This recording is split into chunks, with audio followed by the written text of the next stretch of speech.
અમરેલીના બગસરા શહેરમાં મેઘાણી ટાઉન હોલ ખાતે prince foundation and education charitable trust દ્વારા પ્રિન્સ લોકકલા સન્માન એવોર્ડ ગુજરાતના જાણીતા લોકગાયક અને રાવણ હથ્થાના વાદક શ્રી ભરત બારોટને અર્પણ કરવામાં આવ્યો.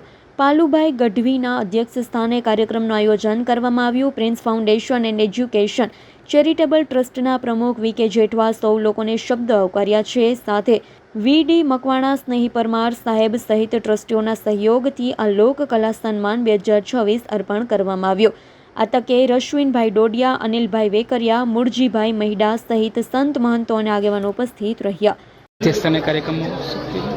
આજરોજ prince foundation and education charitable trust તરફથી જે પ્રિન્સ અત્યારે આપણી વચ્ચે સદેહ નથી, એમના જન્મદિવસ નિમિત્તે આજે રાવણહથ્થાના કલાકાર એવા ભરત બારોટને પ્રિન્સ લોકકલા સન્માન 2026 એટલે કે પ્રથમ આ સન્માનની શરૂઆત જ એ ભરત બારોટને આ સન્માન અર્પણ કરી અને આજનો કાર્યક્રમ છે એ પ્રિન્સને યાદ કરવાનો કાર્યક્રમ આજે બગસરા મુકામે યોજાઈ ગયો. અશોક મણવરનો રિપોર્ટ, S9 ન્યૂઝ, અમરેલી.